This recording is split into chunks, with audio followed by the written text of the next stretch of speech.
birds that fly are like shadows. Hello everybody, this is Tyr Gaia, and I'm here to talk to you about Xur for the week of April the 7th through the 9th, 2017. This week, Xur is by the Hangar, which is kind of a common spot. He's by the tower. And so let's see what he's got with no further ado. Speak with me.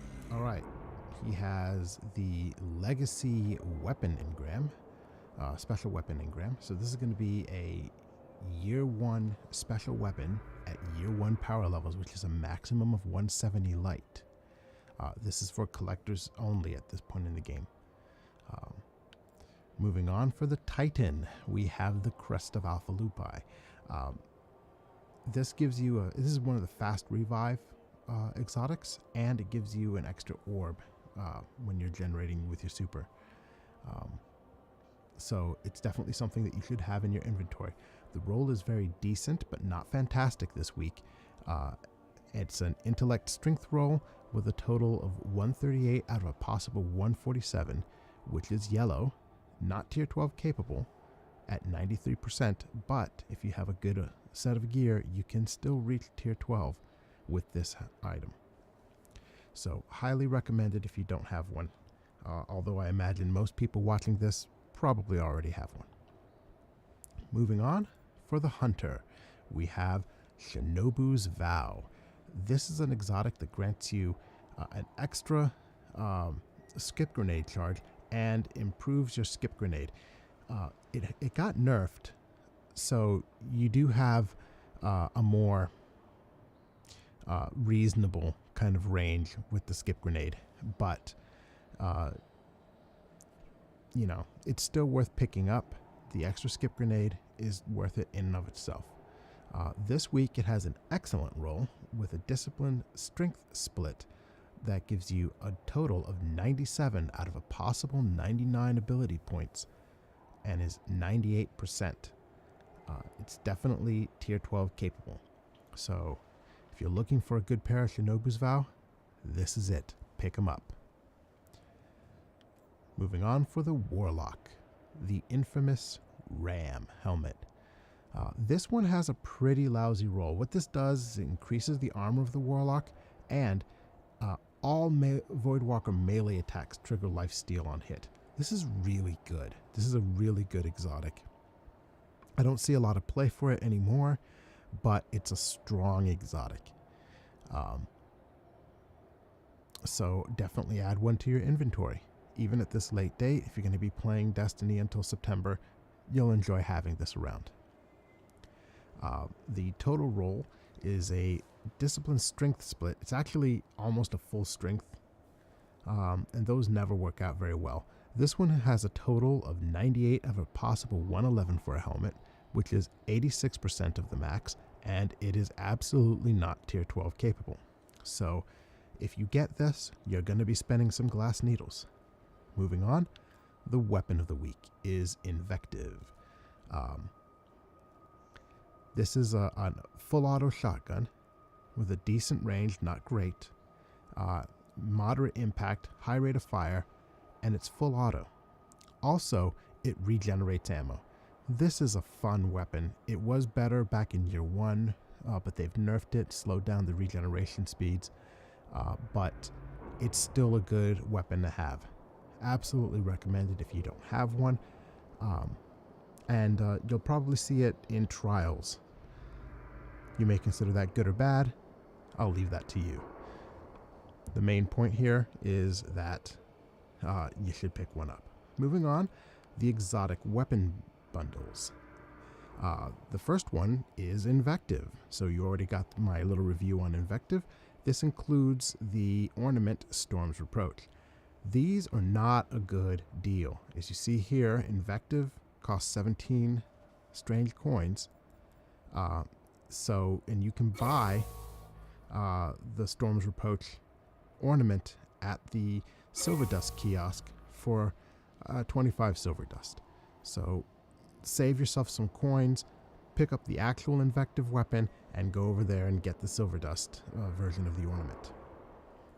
Moving on, we have the Truth and Heart of Gold. The Truth is an exotic rocket launcher. It's a void, and it has very aggressive tracking. I mean, this thing, you can shoot straight up in the air, and it'll dive back down and turn a corner to hit your enemies. So they did nerf it bigly. This used to have 3 rounds in the chamber, and they took that away. So now it only has 1 round. So the only place people really use this is in PvP. The Heart of Gold turns Truth gold. I think it's a little bit gaudy, but people like it. If you're into that, you're into that. It goes really nicely with some of these new adept weapons that we're getting in the raids.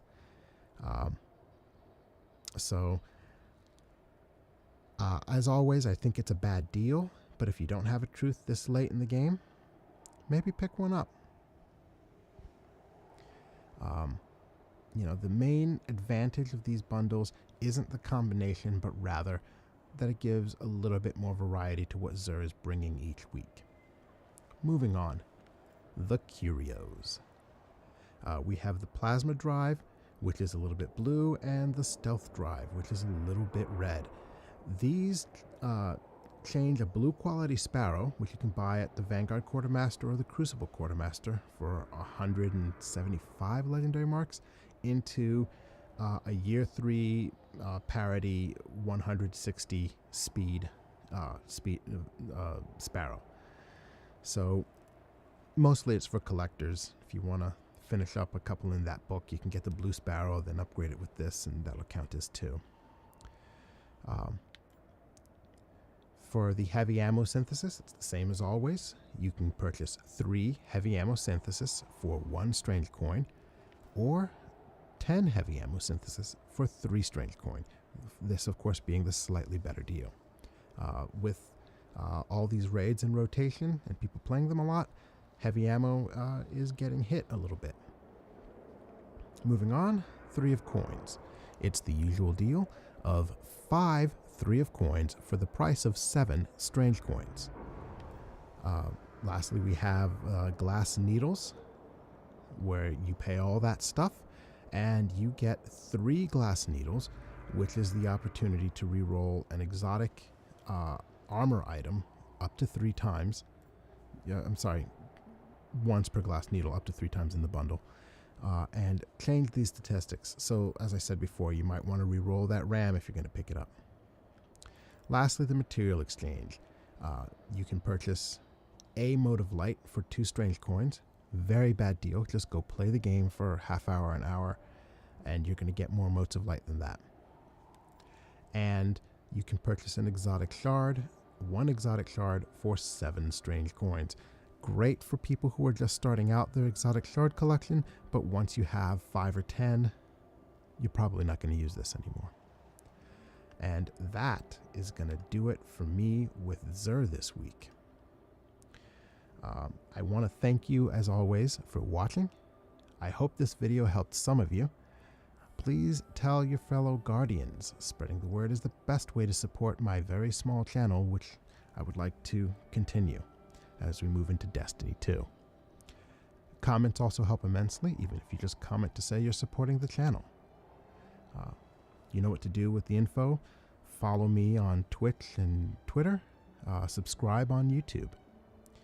I can't say it enough, please.